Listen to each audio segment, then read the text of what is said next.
Today, we're going to dive into a really cool idea called Conformal Inverse Optimization. And it's not about building an AI that's just smarter or faster. It's about building an AI that gives us answers we can actually trust. Something that bridges that huge gap between cold, hard machine logic and our own human intuition. You know that feeling, right? You're driving along, your GPS tells you to take some bizarre turn down a tiny side street, and every single instinct in your body is just screaming, "Nope, that can't possibly be right." You know for a fact the main road is right there, and it's always faster. So why does that happen? Well, it's because you, the experienced driver, have something the computer doesn't. It's called tacit knowledge. It's that gut feeling you have for how a city flows, something you've built up over years and years. And this creates a clash between the route that's supposedly optimal and the route that just feels right.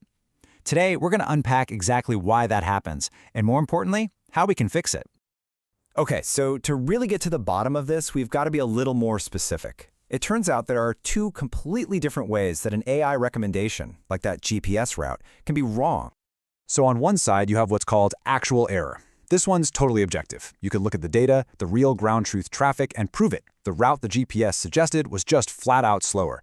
But then you have perceived error, and this one is subjective. The route might technically be a few seconds faster, but it goes against all your common sense, and it makes you lose all trust in the system. So, the researchers give this actual error a formal name. They call it the actual optimality gap, or AOG for short. Just think of it as the gap between what the AI suggested and what was actually, for real, the best possible answer. Obviously, for any AI, you want this gap to be as close to zero as you can get it.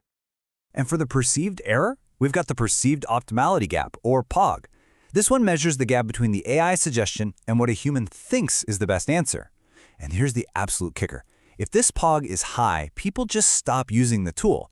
It doesn't matter how correct it is on paper. If we don't trust it, it's basically useless. So, the big question is, how do we teach an AI to understand what we want and, lower both of those error gaps? Well, let's start by looking at the classic way people have tried to solve this.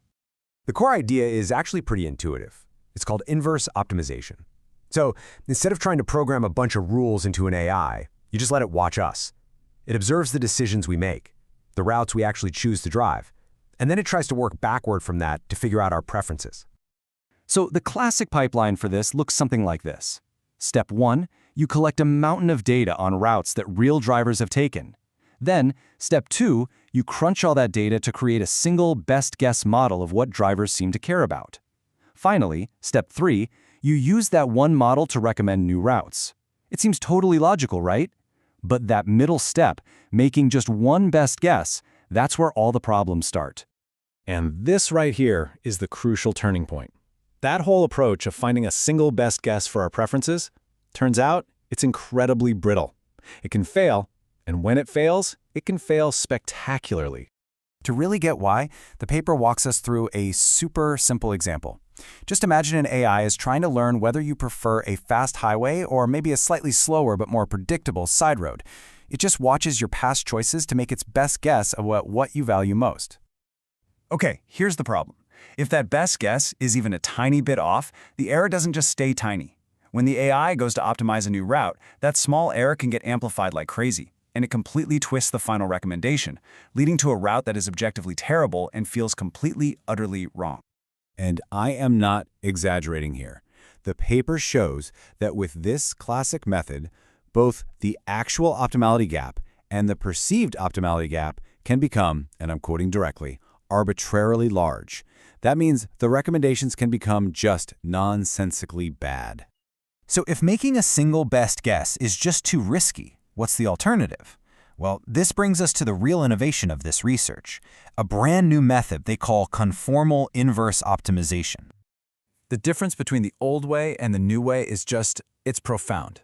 The old way tries to hit a perfect bullseye. It wants one single perfect answer for your preferences. But this new way is a lot more humble and it's way more robust. It doesn't aim for a single point. Instead, it creates a zone of plausible preferences, and they call this an uncertainty set. So, what is an uncertainty set? This is the whole key to the thing. Instead of the AI saying, I am 100% sure you prefer highways, it now says something more like, based on the data, your preference for highways is probably somewhere inside this zone. It acknowledges that human behavior is messy and inconsistent, and it builds that uncertainty right into the model from the start. So here's how the new pipeline works. It starts off pretty similar. It makes an initial guess, but then comes the magic step. Uncertainty set calibration. It uses a whole different chunk of data just to figure out how big that zone of possibilities needs to be. And then finally, it recommends a path that isn't just optimal for one single point, but one that's a solid, reliable choice for any preference within that entire zone. Okay, this all sounds fantastic in theory, but does it actually work? The researchers put both methods head-to-head to see which one really delivered better decisions. The results are, well, they're not exactly subtle. In their test, the classic method produced these huge errors, an actual error of 35 and a perceived error of almost 50. But then look at conformal I/O. The actual error is 0. The perceived error is practically 0. It's just a night and day difference. So the bottom line is this. As the problem got harder, the classic method just completely fell apart, producing bigger and bigger errors. But the new, robust method, it held strong. It delivered decisions that were both mathematically better and felt right to a human. It solved for both the AOG and the POG at the same time. So what does this all really mean? Well, the implications here go way, way beyond your daily commute. This research is pointing toward a future where we can build AI that we can genuinely trust, maybe even see as a partner.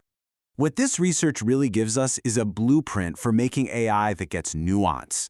An AI that understands that being technically correct is totally worthless if the human on the other end finds its recommendations untrustworthy. It's a huge piece of the puzzle for what people call AI alignment.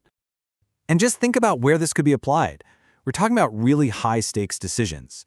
Things like in medicine, creating treatment plans that doctors actually trust and will follow.